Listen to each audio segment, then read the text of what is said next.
everyone. My name is Leanne Kelch. On behalf of our team at the Goldhirsch Foundation, I'm so excited to welcome you to today's final My LA2050 Ideas Showcase. The My LA2050 Grants Challenge is an open call for ideas to make LA the best place to live, learn, play, create, and connect. This year, our 7th Grants Challenge, we received 285 submissions. With the help of Social Venture Partners Los Angeles, we narrowed the pool to the top 25. Today, you'll hear from the top 5 finalists in our Live category. The Live category and its metrics represent our vision of an LA where all communities have the resources to thrive. LA residents will have the economic means and cultural capital to lead active, healthy lives and enjoy the benefits of a sustainable environment. By the year 2050, LA will have the nation's lowest poverty rate, and every neighborhood will have access to healthy, affordable food. Every family will be able to afford quality healthcare and housing, and no families will face environmental hazards because of where they live or how much money they make. Each of our Live finalists today will share about their organizations and about their My LA 2050 proposals. Then at the end, we'll bring them back to answer audience questions. If anyone joining us today has a question for our finalists, we invite you to use the chat function on your screen to engage. And once we're done, please go to challenge.la2050.org to cast your votes. We are so grateful today to be joined by one of our generous funding partners. Today's host is the Senior Vice President and Market Director of Community Development for Southern California and Texas at Citi. Please welcome James Alva. Thanks, Leanne, and hi, everyone. Good morning if you're live with us on the West Coast. And just want to say, Leanne, thank you for coordinating all of this, and to the rest of the Goldhirsch Foundation team. The vision that you described for LA in 2050 is somewhere that I want to live. And so I'm just very happy to be a part of this. And we at Citi are very appreciative to have the opportunity to not only partner with you, but just to learn from all the great applicants for My LA 2050. So welcome, everyone. We are here for Showcase, and you're going to hear from 5 of our finalists in the Live category. You're going to hear from Crop Swap LA, you're going to hear from the Genesee Center, you're going to hear from Safe Parking LA, you're going to hear from SAGE, Strategic Actions for a Just Economy, and you're also going to hear from Clinica Monsignor Romero. We're going to bring all the presenters on in just a moment, but just to stop and pause for just a moment, you know, we've all been living in this environment where home is now our office, it's our everything. And as we think about what it means to really live and thrive in Los Angeles, we are really fortunate to have 5 very strong organizations that are working to make Los Angeles a better place for all of us. And so I'm just very appreciative of all the hard work that each of you are doing, and the rest of you who are listening in to this YouTube live stream. So with that, would like to welcome and bring on our first presenter, and our first presenter is Jemiah Hargens from Crop Swap LA. While we're welcoming Jemiah, hi Jemiah. Hi everyone. Just wanted, Jemiah, take a moment. I skipped a logistics step. So just want to remind everyone to please use the chat function to pose your questions, and then we'll hear from all 5 of our presenters, and then at the end we will have opportunity for Q&A. So for the audience, please post your questions using the chat function. So with that, let's turn it over to Jemiah. So Jemiah, I've read a little bit about your organization, and that smile is just lights up a room. So it's nice to be live with you. But I'll say that I've been really inspired by your story, and my husband and I are hopefully in the process of becoming dads, and just the way in which, you know, you got inspired to start this work. I'd love if you don't mind just commenting about that, and then we'll turn it over to you to take it away. So Absolutely. Well, thank you. Thank you so much. And James, the truth is everyone cares about their kids. And even those of us that don't have kids care about ourselves as though we are the child we're raising. So when we have the opportunity to care for our children in the right ways, we want to take that. I had a daughter who was coming 3 years ago. She's almost 3, and I just couldn't imagine giving her food that was unhealthy, given the busy nature of our lives, kind of hustling between office and business and life. And it just dawned on me to be more efficient if I could grow food at home. That turned into more awareness of finding the most nutrient-rich foods, finding lower cost food options, and frankly, more interesting food varieties than you can even find in the store. Well, it's great just to hear a little bit about what inspired you. But we'd love to just hear more from you, and we'll turn it over to you so you can share with the audience more about your vision and where you think you'd love to head with My LA 2050.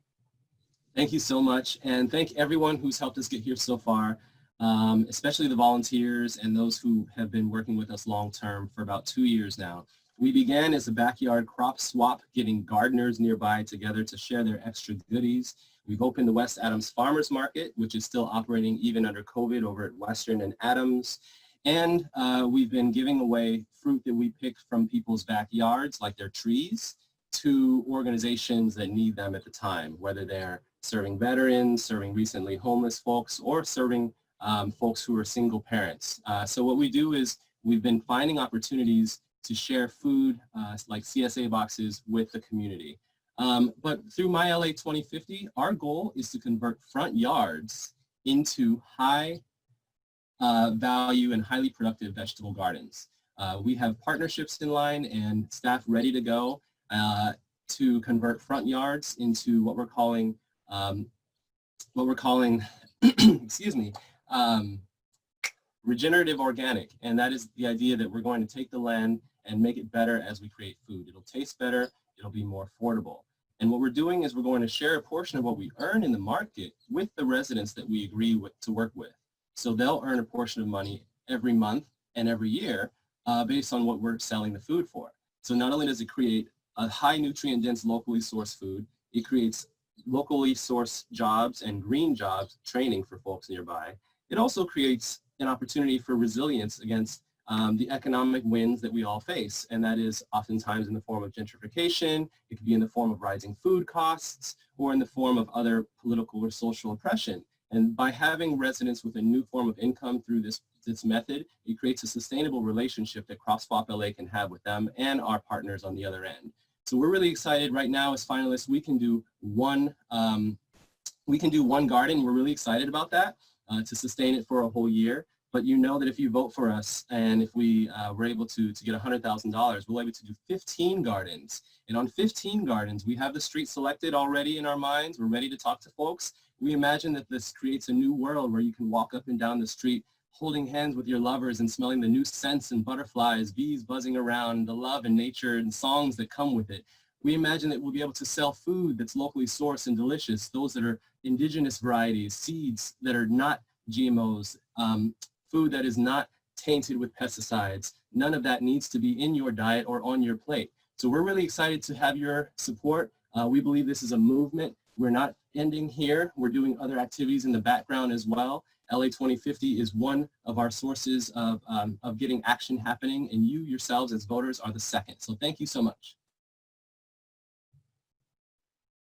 Jemiah, thanks for that. And I like I said at the beginning, that smile really does. I can see it. I can feel your energy, even as we're living in this new world of doing everything via Zoom and things like that. But I want to see that street one day, and I want to walk down that street of those 15 gardens. And so thanks for what you're doing. It's really important and definitely helps contribute to a better Los Angeles. So we will say goodbye for now, but we'll see you at the end during the Q&A session.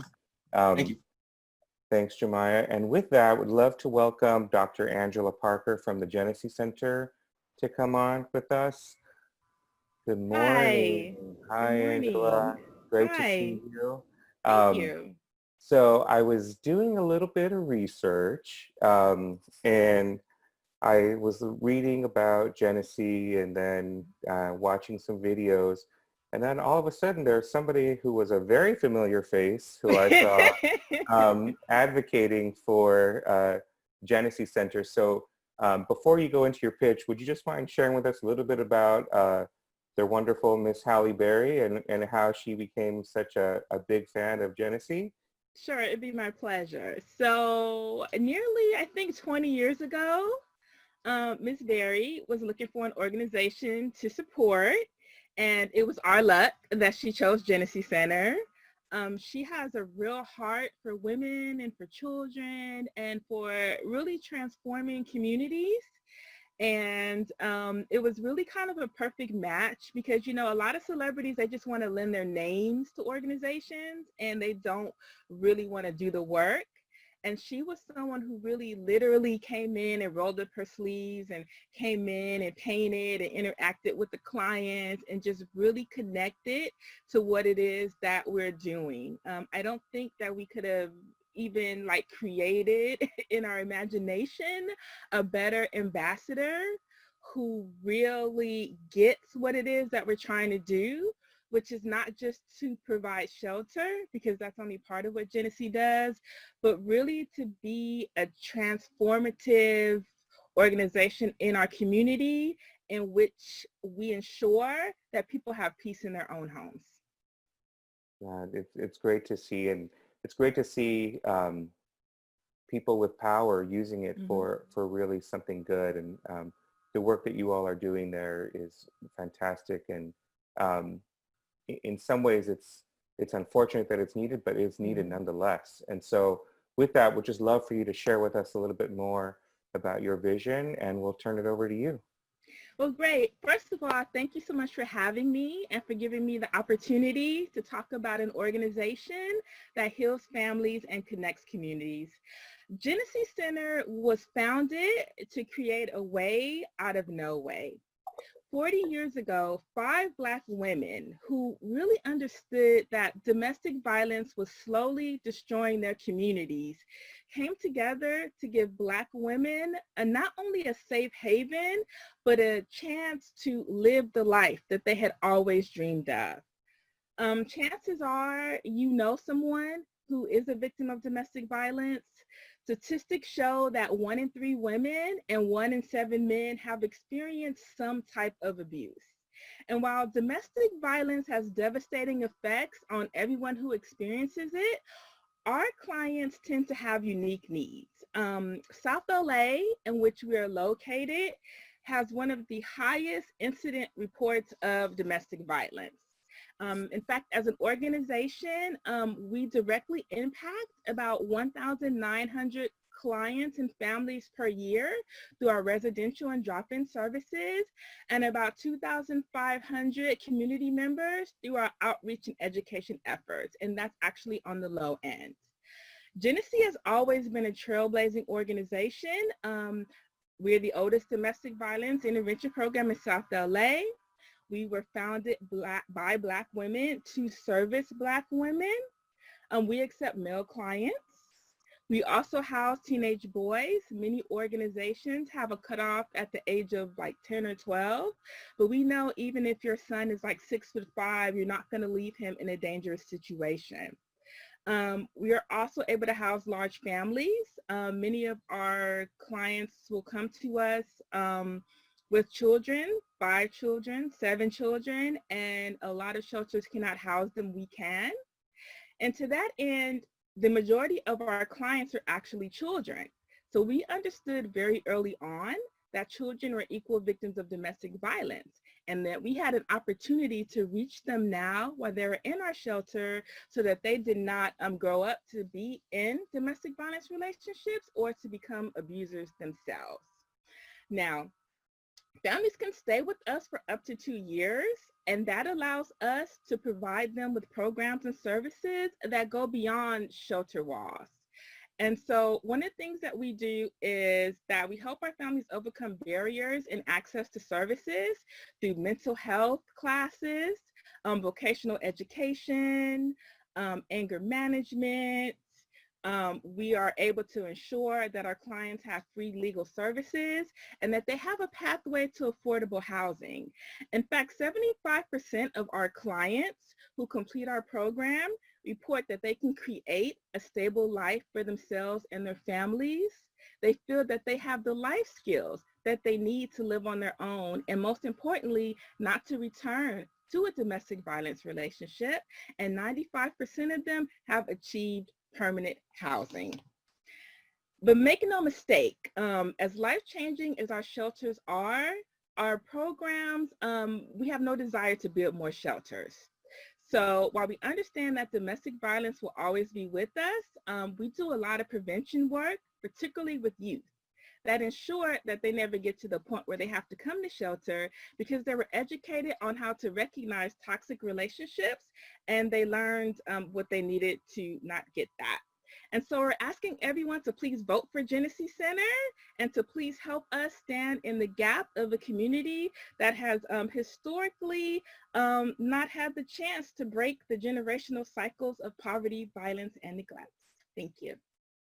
Thank you, Angela. It's just really great to hear that passion, and I love the way that you started, and really the way that Genesee started with this idea of creating a way out of no way. And I think especially now as we've all been spending more time at home, probably more than so many of us have ever spent, the idea of thinking that our home environment is a place that's not safe for us or for our children and loved ones, it's heartbreaking. And so thinking about the ways in which not only you're doing that work, but just how open you are to men and young boys, and just thinking about the whole community and the family. I'm really inspired by that work, and I can certainly see why Miss Halle Berry is also inspired by your work.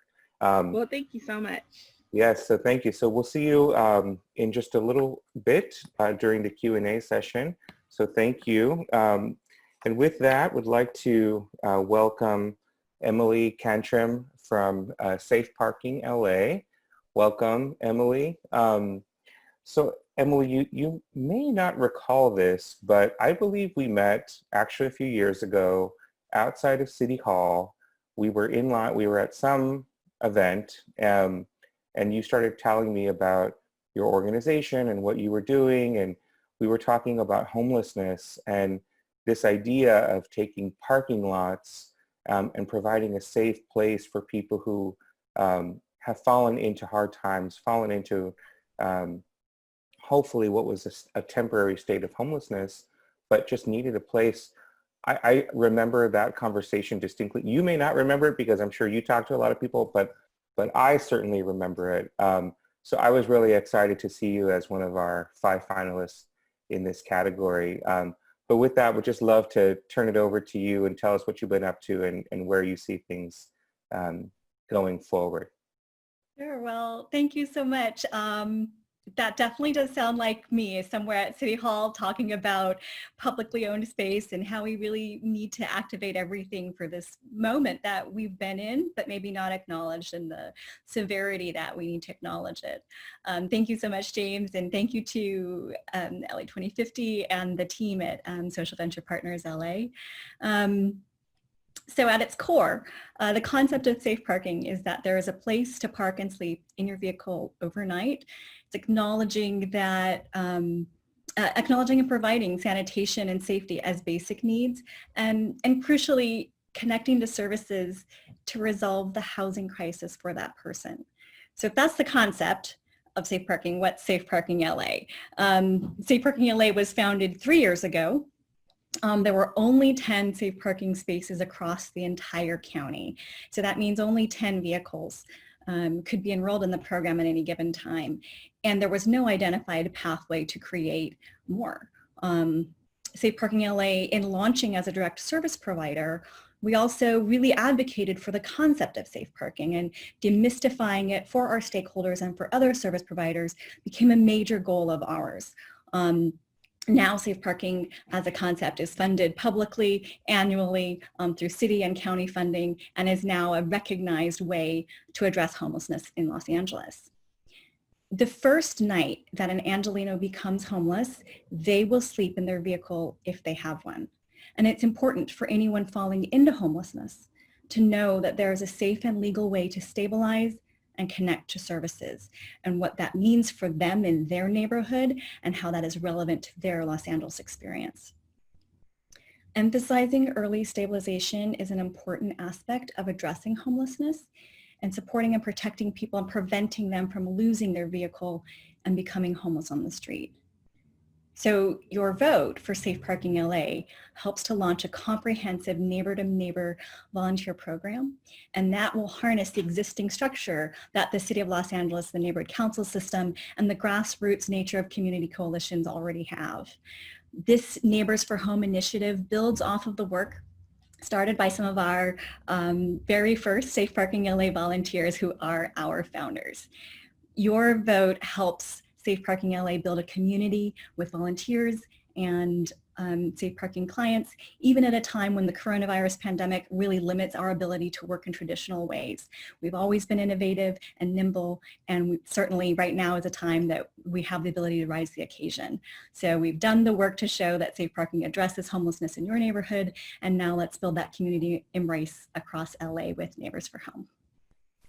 Thanks, Emily. So I know you all can't see this, but I'm taking some notes here. And one of the things I started to write was there were only 10 parking lots originally where this could happen.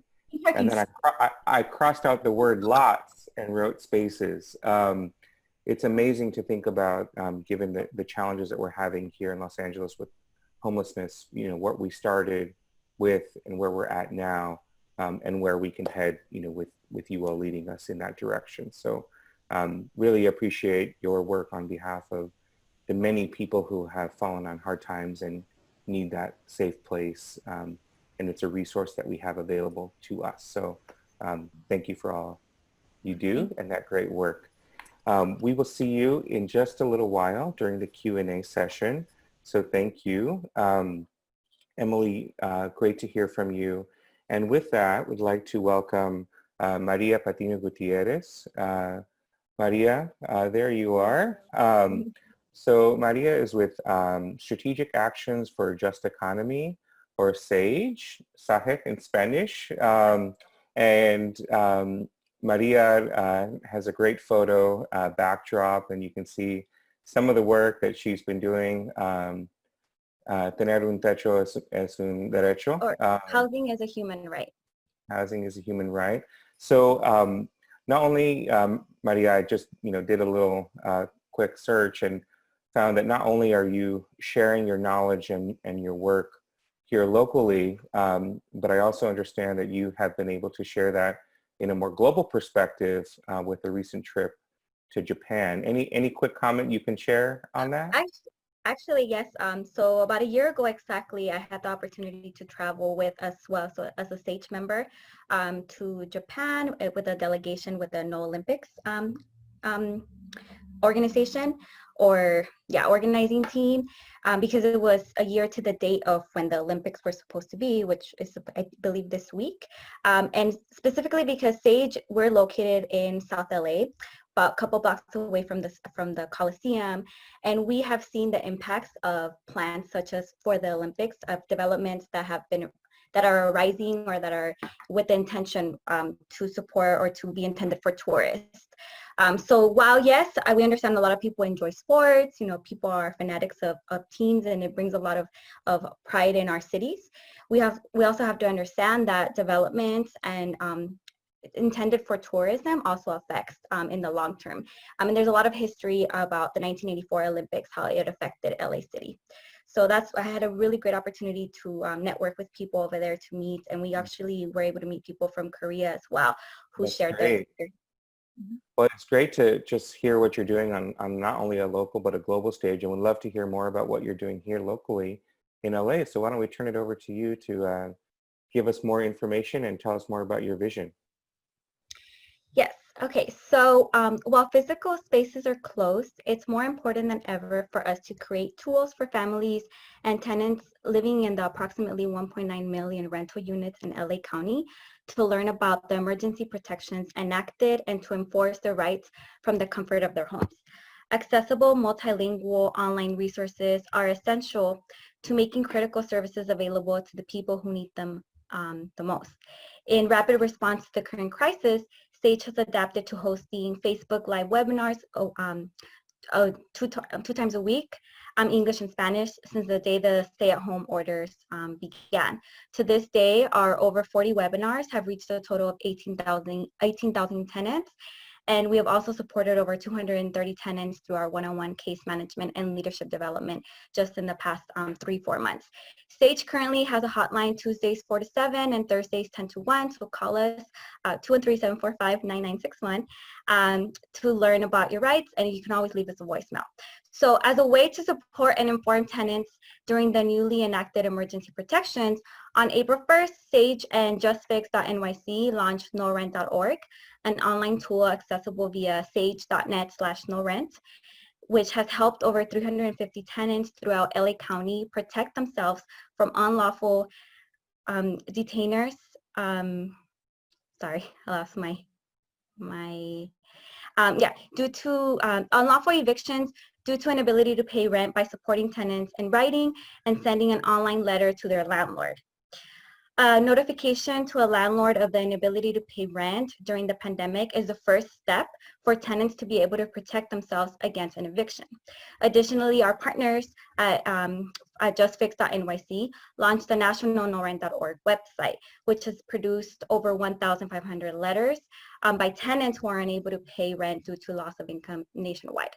We've also made our legally vetted templates available in over 5 languages. However, due to limited resources, we were not able to make the tool available in all the 5 languages. The tool is available in English and Spanish, but with additional funding, this could be something that could be achieved, for example. One of our original proposals when we submitted our application was for SAGE and justfix.nyc to create a tool to support the LA County Eviction Defense Program, which has been a campaign of the Right to Counsel Coalition. And the Right to Counsel Coalition includes tenant rights organizations and legal service providers who are advocating for a codified right to counsel. But due to the budget shift of the pandemic, the county has replaced the original program with a short-term emergency eviction prevention program. And various tenants' rights of the Right to Counsel Coalition, including SAGE, are currently onboarding new staff to roll out a plan for outreach to tenants in the county. And a recent study found that over 120,000 households are at very high risk of not only being evicted, but also becoming homeless within a few months after the day that the current emergency eviction preventions are lifted. That's why new tools for tenants to protect against displacement remain critically necessary. And as the emergency tenant protections are set to expire in the coming weeks, SAGE and JustFix need your vote to be able to create new tools for tenants to protect against displacement. And we need your help to achieve our goal. Thank you. Claudia, thank you so much. Great to hear more about the work that you're doing here locally, and we'll look forward to hearing more from you during the Q&A session. And with that, we'd like to invite Carlos Vacarano to turn your camera on. We're welcoming Carlos, who is the Executive Director of Clínica Monseñor Romero. Carlos, we met a few years ago and you were in a different role, but I think what's definitely been true along the way is your just commitment to the community and thinking about all the needs from a variety of different perspectives. And so it's great to see the work that you're doing. We'd just love to hear more about some of the work that you're doing and how you think My LA2050 can help accelerate some of that work, especially in light of what's been happening over the last couple months with COVID-19. So with that, I'll turn it over to you, Carlos, so we can hear a little bit more from you. Thank you, James, and it's always good to see you. It's been a while, but I hope that your family is safe and healthy. And thank you, everybody. Just want to share a little bit about Clínica Monseñor Romero. We've been in existence since 1984. Clínica Romero was established, and we named Clínica Romero after Monsignor Romero, who now is a saint. Why we named Clínica Romero after Monsignor Romero? Because he died for the poor. He became the voice of the voiceless, and that's what Clínica Romero is all about: helping the poor, helping the underserved, helping the uninsured. Since the beginning, Clínica Romero has served thousands and thousands of patients, many of those are undocumented. About 5,000 of those patients, of the 12,000 patients that we serve are undocumented. Folks that don't have any way to receive medical care. We firmly believe that healthcare is a human right. And we do that every day. We practice that every day in both clinics. Before the pandemic, Clínica Romero was working very hard advocating for the rights of all these undocumented communities who's being affected by the current policies of the White House. You have a lot of folks that don't come to Clínica because they are afraid to request a service. Even then, Clínica Romero has been reaching out to all of them. But after the pandemic, we have seen a really big impact on our communities, especially Pico Union and Westlake. Out of the over 137,000 patients that are positive, 3,468 are from Pico Union and Boyle Heights. Can you imagine? 72 people have died in Pico Union Westlake and 37 in Boyle Heights. That's a lot. Those are two very densely populated communities. About 90% of our patients are undocumented. And we also have about 1,500 patients that are homeless. So Clínica Romero has become the community clinic that serves this community. A lot of these patients are dying in their homes. We actually had 2 cases of patients of Clínica Romero that have died in their homes because they don't have a place to go. So can you imagine living under those conditions? A lot of these patients, people wonder, why are these folks walking around? Well, they don't have a place to go. They live in apartments with 10 to 15 people. They share those very busy places. And that's what Clínica Romero does. We educate our patients about staying at home, and we provide food. And with the money that we receive, we will be able to launch our telehealth services and support all these 12,000 patients so they don't have to come to Clínica, and we will save lives. Over 400 people will be impacted. We will be able to deliver medicine to their homes. So I hope, and our all staff at Clínica Romero are hoping that we can come to you all so we can continue providing vital services and continue saving lives by providing telehealth services to all the patients in Pico Union and Westlake. Thank you so much. Carlos, thank you. So one of the things you may not have known that I know about you is that you are one of 11 siblings, and so is my father. And so it's an interesting, way to grow up. And I grew up with a lot of family members, but a lot of the things that you're talking about have affected people in my family. So it's close to home, and I appreciate the work that you're doing. So Carlos, with that, I hope you'll give me just a moment to ask the rest of the presenters to turn your cameras back on, and we'll give everybody just a moment. And while we're doing that, we're moving into our Q&A session. And Jemiah, if you are back and can hear me, there you are. Perfect. So if we can just keep in mind, I'll give you the order in which I'm going to ask you questions. We do have questions for each of you. I'm going to ask that you can please, just out of respect to your fellow presenters, make sure you're answering the question, but try to keep it as concise as you can to give everybody an opportunity to speak. And so we will go in the reverse order. So we'll go Carlos and then Maria. So Carlos, we'll start with you. Can you tell us a little bit about how your employees are coping with COVID-19 and just give us a sense of how this is affecting your team? Well, definitely we are an essential service organization. We are a community health center.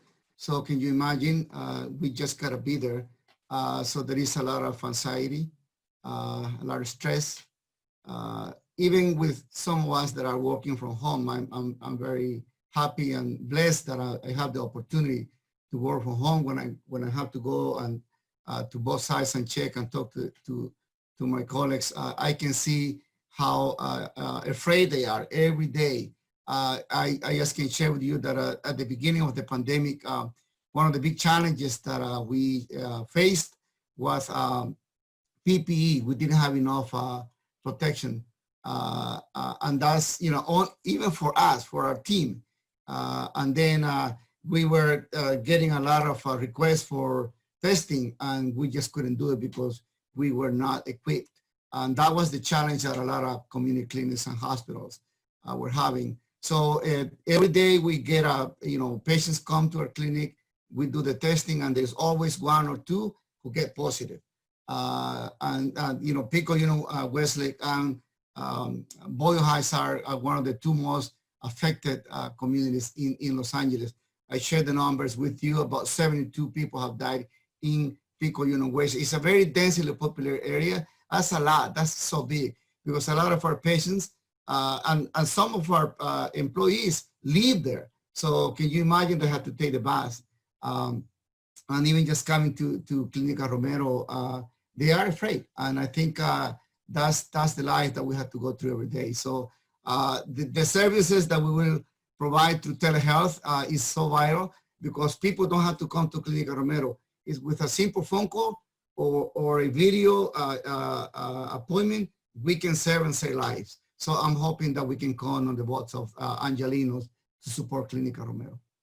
Thank you. Thank you, Carlos. And definitely, we understand you and your team are on the front lines and appreciate the work that you're doing and wish the best to all of you to stay healthy and safe as you're caring for the community as well. So thank you. So Maria, I'll pose the question to you next, and then Emily, you will be after Maria. So Maria, tell us a little bit about the work that you're doing and, and how COVID has been affecting people people have lost their income and now are thinking that eviction is either on the horizon or maybe not sure what the laws are. There's a lot of confusion out there. Tell us about how you and your team have been navigating your way through this. So as I mentioned in the pitch, prior to the pandemic, Sage would have in-person tenant clinics and we were always available for phone calls.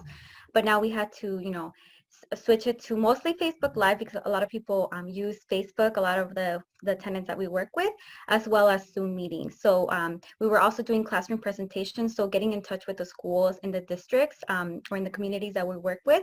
When school was in session, making sure that people are aware. So, and of course, like I said, being available for phone calls, we also did major leaf mail outs as well. So identifying any way, and a lot of it is also word of mouth.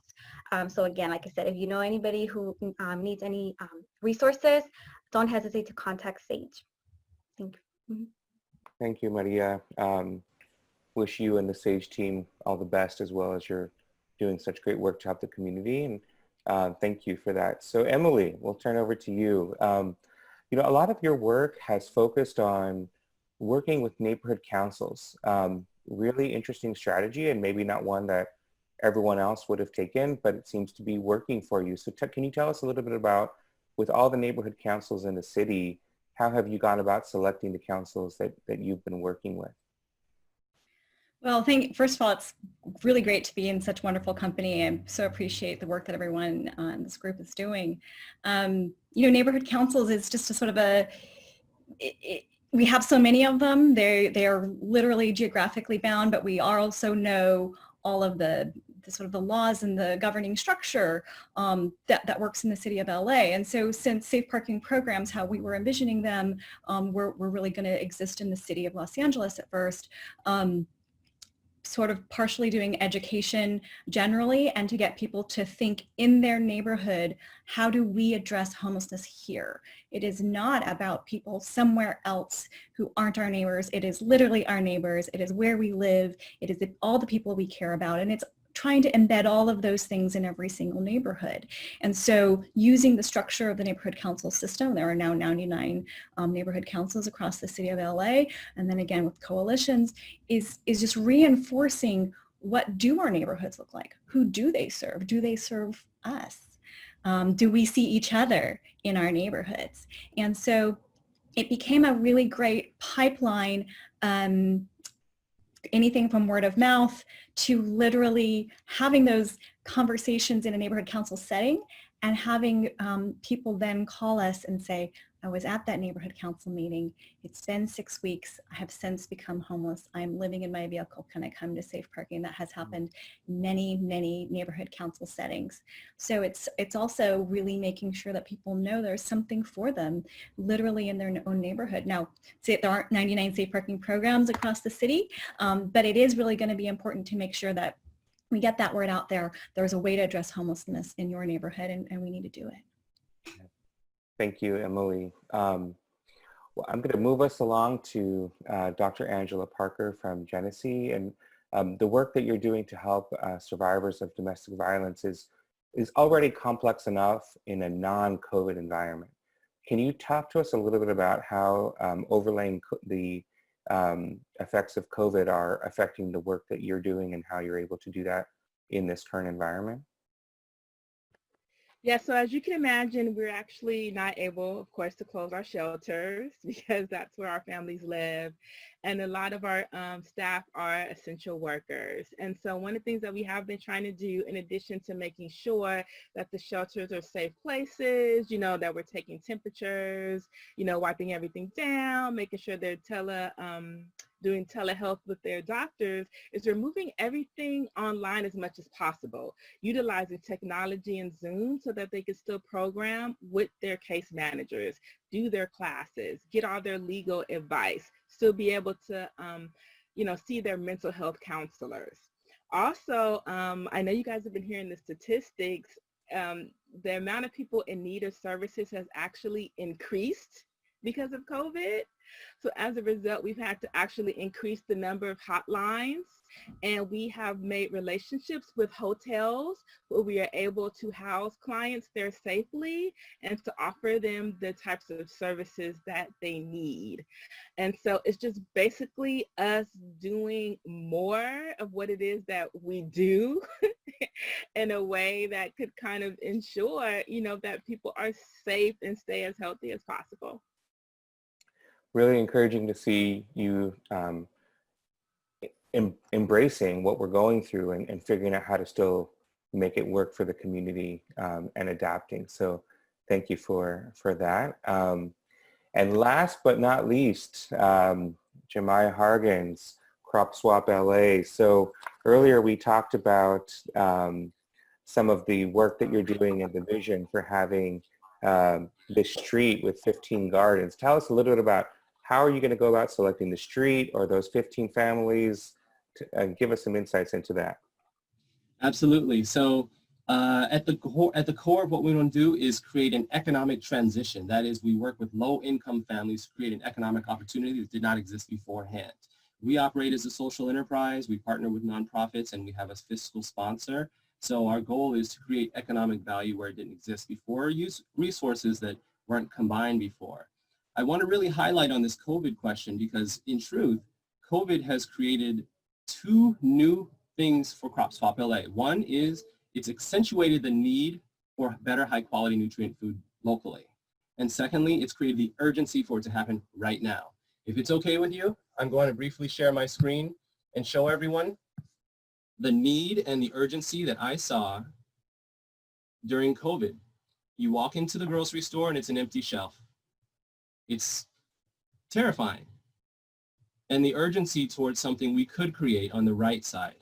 This is an image from somewhere in Switzerland where homes are used intentionally for local agricultural production. They would never have shelves empty. In fact, they may never even shop at the store. So I want to encourage everyone to continue to think widely with us. Yes, we have this street in mind. We have a number of other properties. Crop Swap LA has been offered across LA that we could also try to use. But anything is possible. And we hope to bring a level of awareness and a level of confidence to everyone in LA to say you are in a very specific, temperate zone where you can grow food as often and as frequently as you wish. So we should take advantage of that opportunity. Well, thanks, Jemiah. It's a great visual to leave us with. So, Leanne, should I be closing us out? Or there we go. We'll bring you back to Leanne, but I just want to thank all of our presenters and all of you, the audience, and Leanne, we'll give it to you to close us out today. Thank you. Yeah, thank you so much, James, for hosting today. And a special thank you to all of our wonderful LIVE finalists for sharing about your organizations and about your incredibly impactful proposals. If you're watching, we encourage you to go to challenge.la2050.org now to vote. Remember, your votes determine the final awards that these organizations will receive. Thank you so much and have a good weekend.